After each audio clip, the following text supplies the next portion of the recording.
जीवन सफर में सबसे अधिक सहयोग पति पत्नी का होता है। पति को कैसी पत्नी और पत्नी को कैसा पति जन्म कुंडली के आधार पर देखा जा सकता है। कितना सहयोग होने वाला है या कितना मान सम्मान मिलने वाला है या उससे हमको कितना जीवन के ऊंचाई पर ले जाने के लिए सहयोग मिलने वाला है, उनके विचार किस प्रकार के होंगे, यह जानने के लिए आपके सम्मुख उपस्थित हुआ हूं। नमस्कार, मैं भानु शर्मा। ज्योतिष के अनुसार किसी भी जातक के जीवन साथी मोटे तौर पर जानकारी मिल सकती है। ऐसा नहीं कि केवल पुरुष जातक की कुंडली देखकर ही उसकी पत्नी के बारे में सब कुछ बताया जा सके या स्त्री कुंडली देखकर पति के बारे में, लेकिन एक बड़े अनुमान में स्पष्ट हो जाता है कि जातक का जीवन साथी कैसा निभा होगा उसके साथ। ज्योतिष कुंडली में सप्तम भाव को देखा जाता है जीवन साथी के लिए। पत्नी का स्वभाव कैसा होगा, पत्नी के साथ जातक का स्वभाव कैसा हो, शारीरिक विशेषताएं, चारित्रिक गुणों के बारे में कुछ मोटे तौर पे जानकारी हासिल की जा सकती है। हालांकि विवाह के लिए अधिकतर मेलापक गुण मिलान कर लिए जाते हैं। नक्षत्र के आधार पर गुण मिलान होता है। मंगल दोष के बारे में जानकारी ली जाती है। अगर सातवें भाव का विशेष ख्याल रखा जाए तो जीवन में सफलताएं आसानी से मिल जाती है। जब साथी का साथ व्यवस्थित मन के मुताबिक हो। अब सप्तम भाव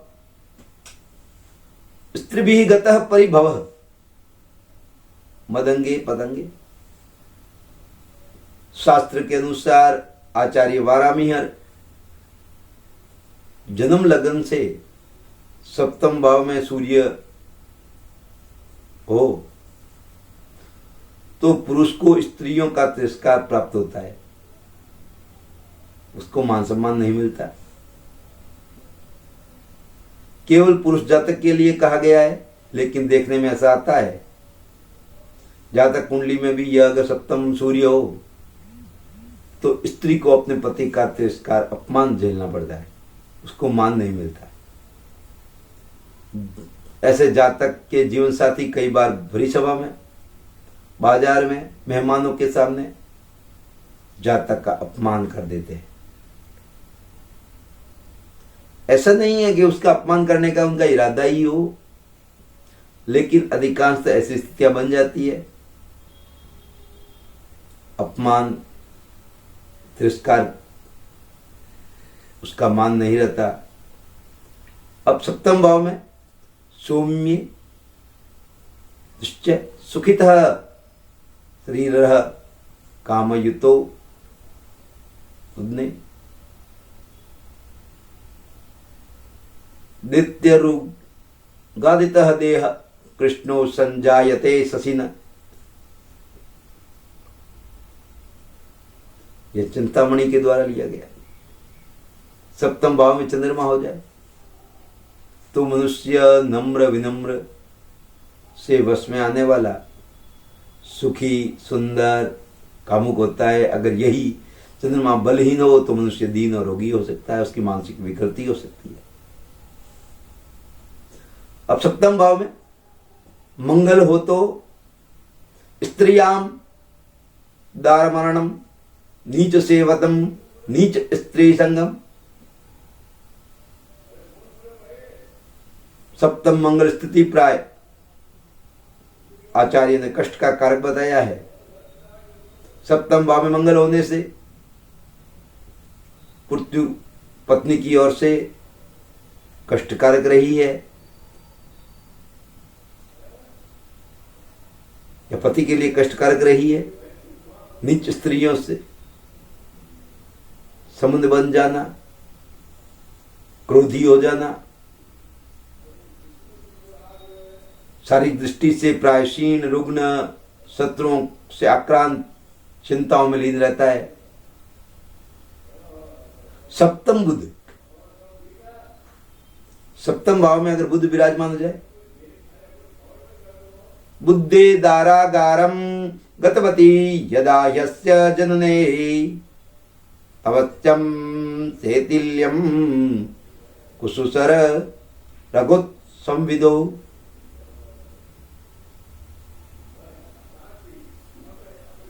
यह परिजात का सूत्र है।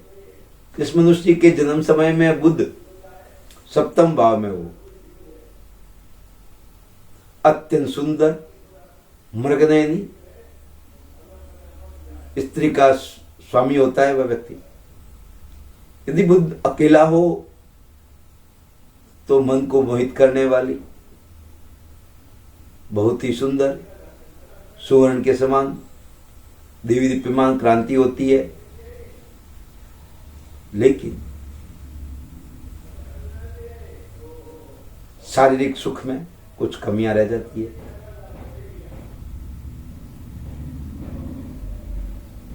देवगुरु बृहस्पति अगर सप्तम भाव में हो तो शास्त्रा व्यासीन, नम्र, चितो विनीति, कांता वेदांत यत संजात, स्वस्थ, जिसके मंत्री मत्य काव्यकर्ता वसुतो जया भावे देव देवाह दी देव।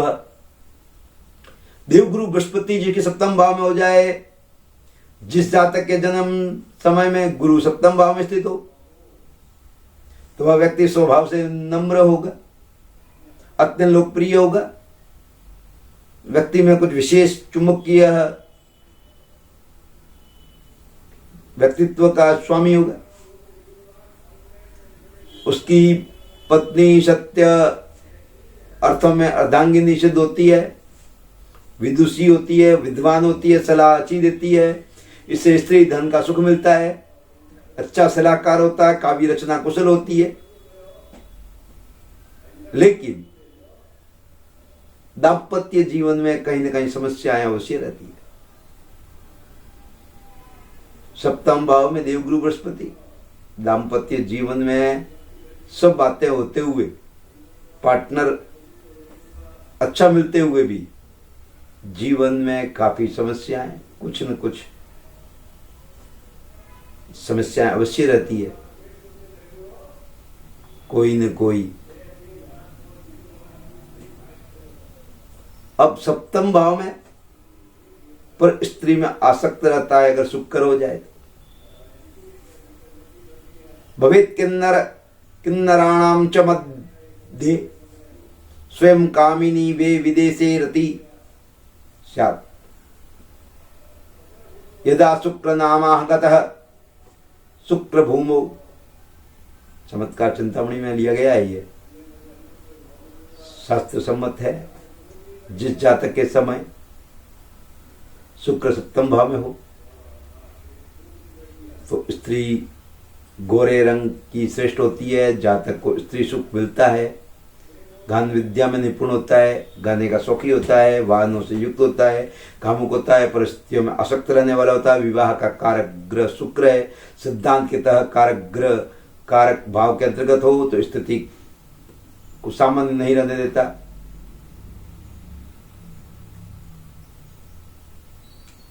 दाम्पत्य जीवन में कुछ अनियमितता उत्पन्न कर लेता है या विवाह प्राय चर्चा का विषय बन जाता है। ऐसे व्यक्तियों के सप्तम भाव में शुक्र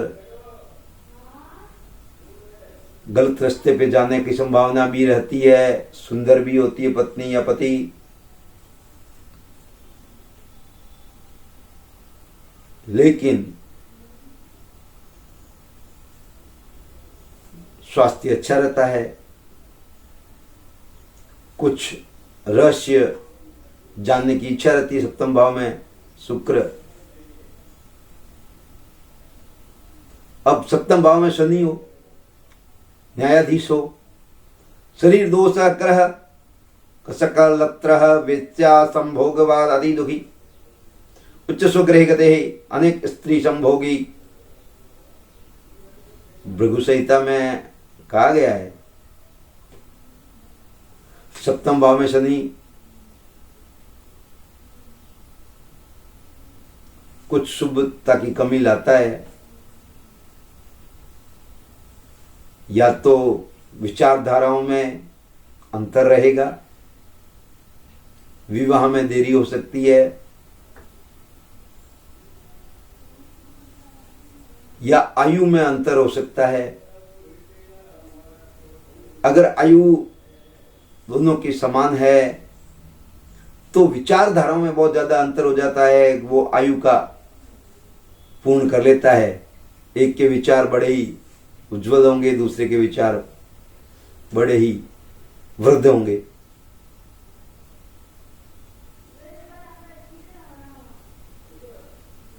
कहीं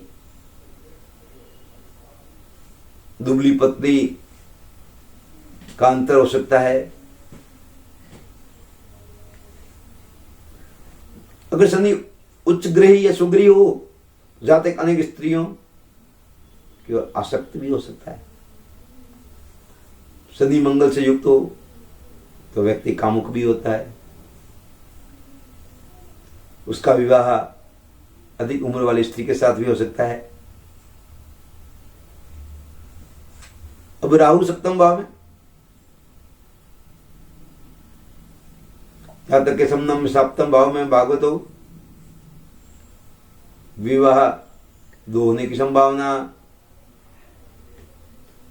या कहीं और की संभावना है, व्यक्ति गलत रास्ते पे जाने वाले की संभावना हो सकती है, या पत्नी चालबाज या पति चालबाज हो सकता है।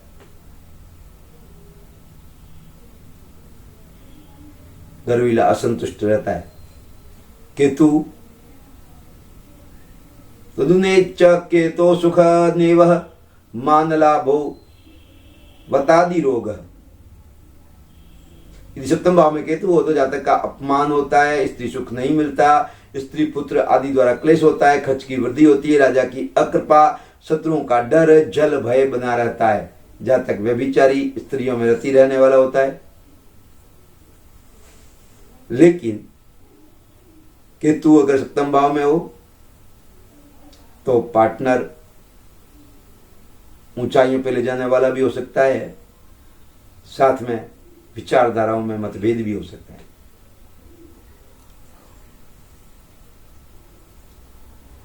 अब मैं आपसे अनुमति लेना चाहता हूं। आशा करता हूं मेरा यह कार्यक्रम अच्छा लगा होगा। नमस्कार, आशीर्वाद।